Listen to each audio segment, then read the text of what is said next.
Good morning from Panhandle Outdoors with Winston Chester. Panhandle Outdoors, your source for fishing, hunting, and information for folks who enjoy the great outdoors. Now sit back, relax. It's Panhandle Outdoors. Good morning, folks. Welcome to Panhandle Outdoors. I'm Winston Chester. Glad you're here this Tuesday morning. Got a great show lined up, and we'll get started with weather. First, brought to us by Haney Technical Center at the corner of Baldwin and 77. Run by and check out all the programs they have offering there. Now listen, it's going to be another beautiful day. Got like a 0% chance of rain. High today 81, low tonight 58. And interesting enough now, our water temperature, we talked about this last week, the water temp is dropping down to 77 degrees. And let me mention this too about salt water and fresh water. You know, a lot of times we're talking about the salt water temperature because we get it straight from NOAA. It's 77, but the same thing reflectively is going on in these freshwater lakes and on a smaller scale in the rivers and all. So when it's cooling down, of course, in the Gulf of Mexico and the bays, it's the same thing in these freshwater lakes. So you can run a parallel, so same thing on that. So just keep that in mind. River readings. Take a look at the Apalachicola at Bluntstown. It had come up like we had anticipated with this rain. It's up to 6 foot now. It's going to hit 6.3, and then by Thursday it's going to start dropping out. Maybe Wednesday night it's going to start dropping out.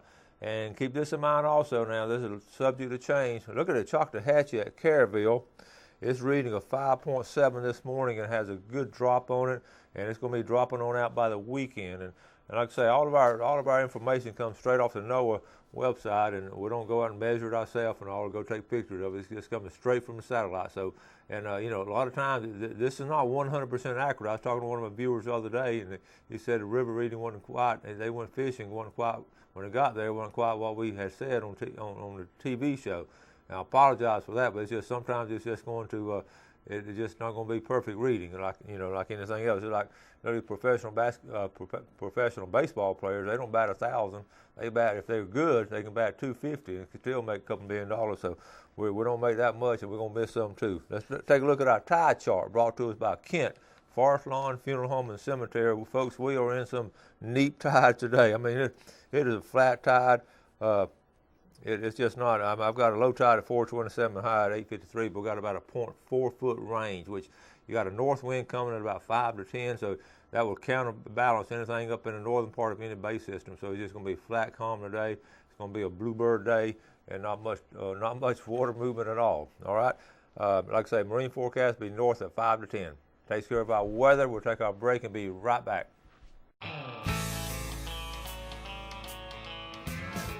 All right, welcome back. Glad you're with us this morning. Got a great show going on. We're going to start off with some pictures. I want to always thank you for sending these different pictures and all. It just gives us what a great synopsis of the activity that goes on in outdoors here in Florida Panhandle. So we're going to get started here in our first picture.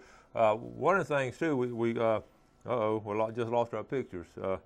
Let's see. Hold on a minute. We'll get it right back. One of the things too, we're able to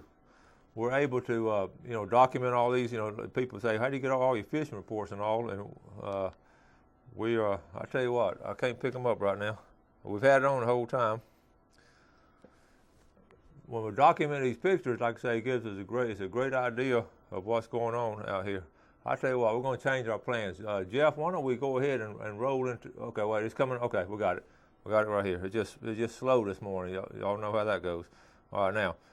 Our first picture is going to be, we talked about the Wounded Warrior retreat down there in Carabel. It's going to be this weekend. They're going to, all this, 100% of proceeds will be going to from the meal donation, go directly to the Wounded Warrior Project. And the American Legion Post 82 in Harris Bar is just a fundraising event. Now, it's going to be Saturday at 5 o'clock.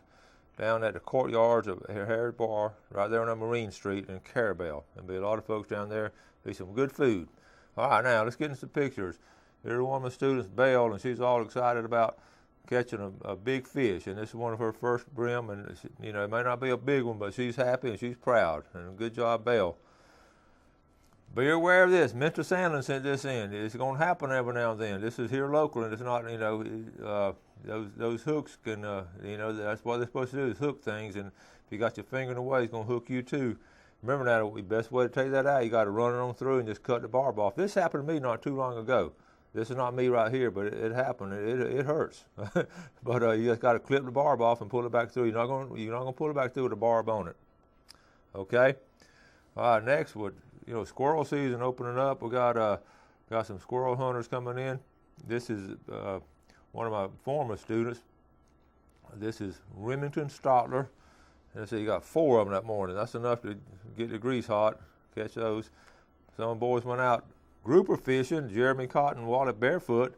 They didn't get a whole bunch of them, but that's 6 good, nice grouper right there. Good job, fellas. We'll catch them this time of year. Check out this picture. We're talking about a big old red snapper, but you look real close. This is Kenneth and Gutty. Look at the big shark bite out of it right there. So, we talk about you're gonna have to release this one, but he's not gonna swim off too far. The sharks, I guarantee you, just waiting for him to be put back in the water. All right, this is a good one here. This is William Jones. He went fishing the other day. And he caught his rod and reel. No kidding. He caught his rod and reel. Is in good shape. He had he didn't know what he had on at first, but he let's see. I had an email somewhere. I'll read it to you later. But anyway, he did catch his rod and reel here. Now, this is interesting here. This is like a different email. He said, this is from Deborah Youngers. Hey, good morning, Winston. I thought I'd send you something a little different than the usual pictures of game that your viewers have harvested.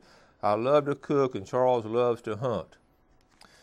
And he also processes all the deer himself. As a result, we have a tremendous variety of cuts of meat beyond the usual backstrap, loin, and ground meat for sausage. Charlie makes some delicious venison jerky, and I recently started making our own corn, venison, and pastrami from scratch. I finished briming a large venison ham yesterday, and we had Reuben sandwiches from that last night. While we were watching Panhandle Outdoors this morning, I fixed some amazing corn, venison hash, and eggs for breakfast. The hash is simple to prepare. Just some diced tomatoes, peppers, onion, corn, venison, and spices. Now that looks good, don't it, folks? It'll get you hungry this morning. Thank you, Deborah Youngers, and I'm really proud of you folks for doing so many different things with that venison. It's really good, healthy meat. Okay, this next picture here, this is Seth Summers. This is a pretty redfish right here. Good job, Seth. Carolyn Poole, one of our viewers up there in New Hope. Carolyn watches the show every morning. Carolyn is just, she used to do a lot of bass fishing. She has some time off, but she's getting back, and she's a member now of the Lady Bass Association. And folks, she just finished fishing up there in Birmingham and Lake Martin and got 8th place, and that's fishing against some of the best female fishermen in the country. I want to congratulate Carolyn Poole from up there in New Hope, and she's coming on the show. She's going to be on the show this week, coming down here and talking about her bass fishing and give us some secrets. Carolyn is an excellent fisherman. Good job, Carolyn. Okay, this is the boat we were talking about, our loopers from down there around Carabel.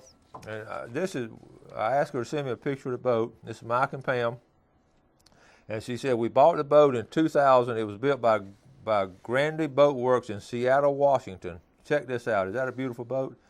Long story made short, we picked out a white oak tree to restore her with and built a steaming pot to steam hand the frames, double-sistered the old framework, replanked with cypress board from Florida, totally restored the stern, rewired and ended up after our trip down the river from Madison, Indiana.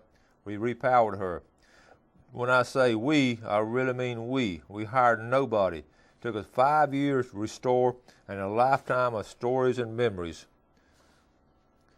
in her before purchase to present. We are hauling out at the Bay County Boatyard on November 5th, heading back down to the Keys in December. And that's some of our loopers that's down at Sea Quarters in Carabel. Thank you for sharing that, Mike and Pam, and congratulations on just restoring that boat and making something beautiful out of a boat that was built back in 1950-something, I believe. Good job. All right, we got another picture here. This is from Mexico Beach Canal. A lot of good activity. Well, Highland View Canal, I shouldn't say Mexico Beach. Highland View Canal, limited trout. Good job, William Jones. Limited trout, a nice redfish and a flounder. We'll end on this one right here. A briefcase with important lab results. All right. All right, that's enough on our pictures. Let's take our break and we'll be right back.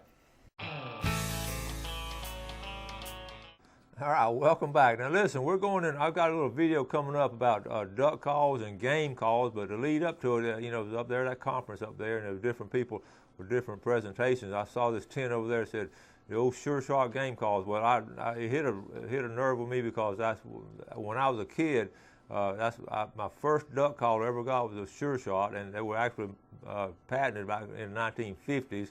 And they're still, I know Duck Dynasty and all those guys, they do a great job with their duck calls, and it's something special.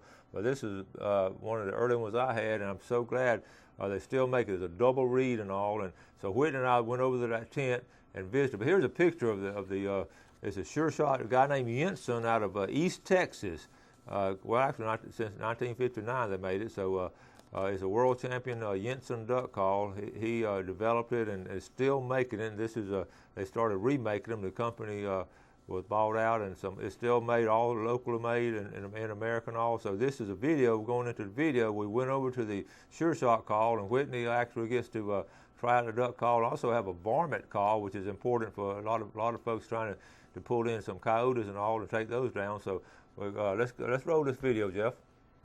All right, we're here with Charlie with Sure Shot. Hey, how's it going, buddy? Good, how are you, Winston? Great to see you. Listen, Sure Shot goes way back because when I was a teenager, I had a Sure Shot call. Yes, sir. And it meant a lot to me, and we used to viciously hunt those ducks. So y'all are back on the scene doing real well, I understand. Yes, sir. We're grinding every day. All right, so show us some of the stuff you have here. Well, we came out in 2012. We relaunched an old favorite, as you probably know. Yes, sir. The old Jensen Classic. Yep. And this call was what the company was founded on. That's the one. I had that one, folks. They changed models about in the late 70s, early 80s. We brought it back, and we put it back in its old box that it came in. Yep. And there's the call right here, and you've got the low hen lonesome sound.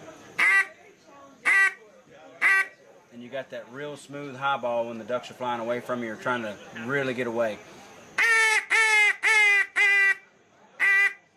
So that's the old classic, and that's been a real popular comeback for us. That's great. That's great. Also now you predators. We have predators a lot in our area. We can't get rid of coyotes. What about this?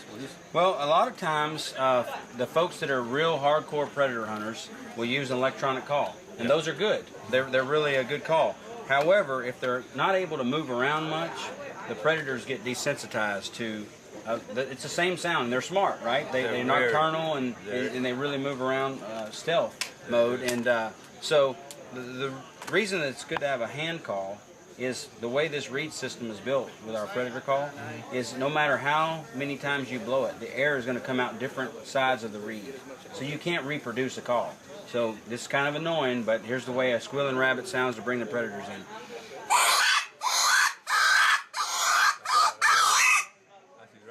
So that's how that works, and you never replicate the sound. Okay, that's cool. Good stuff here, buddy. Because they're coming, right? You're overselling them, and so when they're coming, you just want to make sure that they know that you're there in a little way, and it's like, and they're still coming. You just keep that up. Yep, just a lonesome hen, but you're not going to overcall. You're just going to go. You're going to listen for them. If they don't talk for a few seconds, then go again. If they come, they might talk to you. If they talk, then that's when you start having that conversation. So they leave and go, whack. That's the hen talking to you. Whack. So you do it.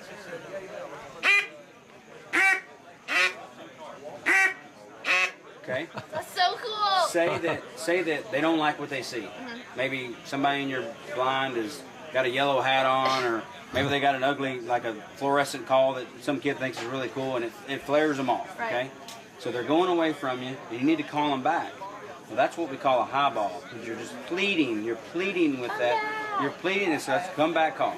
You're pleading and saying, the food is so good here, you don't understand. It's like you're trip advising them, okay? And so you want to do it on a cadence. And so what I want you to do is, on that hoot, let's go twice.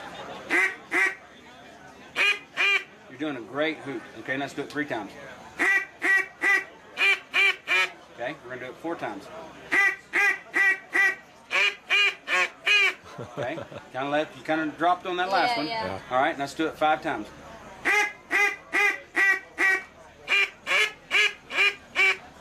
Okay? I'll get it. That's all you need, okay? And so when they come around, and they will sometimes, sometimes they're on a mission, they won't turn around, but sometimes they will come around. When they circle, it's not the time to keep doing this. Punch your gun. You get back down that lonesome hen. Okay. Get them to come look again. And when they start getting closer, you get softer. Okay. I've killed more ducks by doing that than anybody doing a... Yeah. All the feed calling, Yeah. it's the lonesome hen. I'm lonesome if the food's good. So that's how you control those ducks. And a lot of people get in the blind, they've seen Duck Dynasty, and they think, Yeah. that's not it. You're not talking to anybody. You're just pushing a bunch of noise like a big advertising commercial that you just flip the channel. Yeah. They're flipping the channel and they're keeping on moving. Yeah. And so you got to talk their language, and it's, all right, they passed me up. They might come around. They come back around. They come back around on you.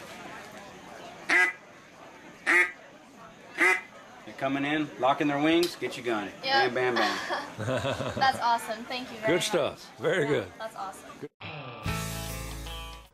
All right, I hope you enjoyed that. Welcome back. I want to. This is the sure shot call we were talking about, and I have one somewhere. Started looking for it last night. I was going to bring my original. I couldn't find it, but this is, like I said, you saw it on there and all. It's just really neat. Sure shot is a double read in here, and we're going to start doing this on the show every now and then, wake y'all up. I know some of y'all still in bed, but we're going to get y'all up. All right, let's add a couple of names to our pickle jar. John Cooley from DeFuniak Springs. We're going to add his name right here. John, appreciate you watching up there in DeFuniak. This is Deb Krumnacher and Marty Krumnacher. They are the camp host at St. Andrew State Park. Watch the show every day, and appreciate you watching it. And we're talking about those folks down in Carabel that are doing the loop around the country, and it's fascinating to me, all these folks coming from out of town and watching the show for a short period of time and all. And you can, when you go back to other places, you can always pick it up on YouTube though. So we have YouTube added, the camp host at St. Andrew State Park. Always, when I used to go camping, I always loved talking to the camp host. I always had some good stories. So welcome down here, and glad you're here. And I bet folks come in from out of town, different parts of the country, look on this, and say, I can't believe y'all have a show like that coming on every morning. I know y'all do. So, but we do. Hunter safety course. A lot of people are always asking about it. I have my students, and it really is sort of elusive sometimes trying to find out. That's why we try to announce it. Every time we get word about a hunter safety course, we have them in all different counties. The one coming up this Saturday now is going to be over in Liberty County. It's going to be at the Woodman of the World Camp there on Highway 20. So go ahead and check out. Go to the FWC website. Remember, you have to do work on the computer and bring in the paper, and then you'll be on the range and you get hunter safety. So it's so important you get that. Also coming up, and they're advertising now on the show, the Florida Seafood Festival is coming to Apalachicola. I think this is the 51st year they've done it. I've been to a lot of them. The early ones back in the 70s. I was just fascinated that they would have a big old festival with all kind of oysters and all kind of mullet to eat. And I used to go down there just for the food. And of course, my wife and family, a lot of them just go for the arts and crafts because there's really some neat stuff. So I want to encourage you to come this year. It's going to be really special.